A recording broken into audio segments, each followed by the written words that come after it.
International standard university sports ক্লাবের আয়োজনে ICU football fest season 1-এ চ্যাম্পিয়ন হয়েছে বাইনারি ব্লাস্টার্স।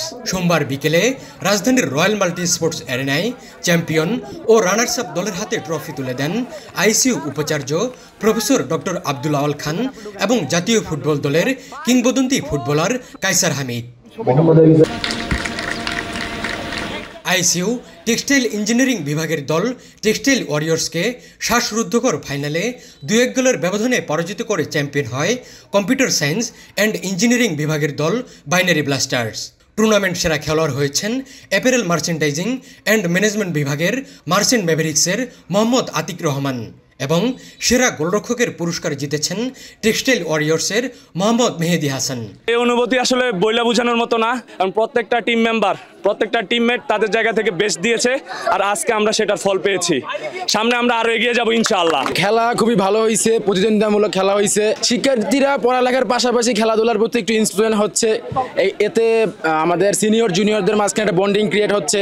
উপাচার্য প্রফেসর ডক্টর আব্দুল আওয়াল খান বলেন, খেলাধুলা শিক্ষার্থীদের আত্মবিশ্বাস বাড়াবে এবং ভবিষ্যতের পেশাগত জীবনে সাফল্যের পথকে সুদৃঢ় করবে।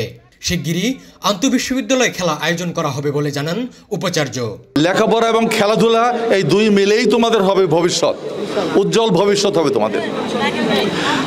আমি আজকে নিশ্চিত হলাম যে তোমরা খেলার মাঠে খুব ভালো করছো, যেরকম ভালো করছো তোমরা শিক্ষায়।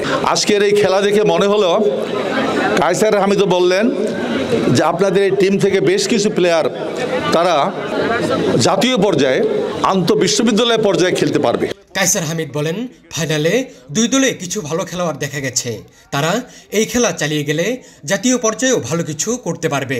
2000 সালের পরের থেকেই হঠাৎ করে ক্রিকেট যখন উঠে আসলো তখন ফুটবলের একটু ভাটা পড়ে যায়।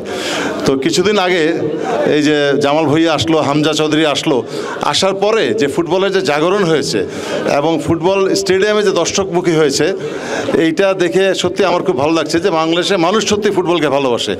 তো এইটাকে উন্নতি করা সম্ভব। দুই দলেই বেশ কিছু সম্ভাবনায় খেলোয়াড় আমি দেখেছি, তারা যদি খেলা কন্টিনিউ করে তাহলে আমার মনে হয় তারা ভালো খেলতে পারবে ভবিষ্যতে এবং দেশ ও জাতির মুখ উজ্জ্বল করতে পারবে বলে আশা রাখি। ফাইনাল খেলায় বিশ্ববিদ্যালয়ের ট্রেজারার, বিভিন্ন অনুষদের ডিন, রেজিস্ট্রার, বিভিন্ন বিভাগের শিক্ষক শিক্ষার্থী ও স্পোর্টস ক্লাবের সংশ্লিষ্টরা উপস্থিত ছিলেন।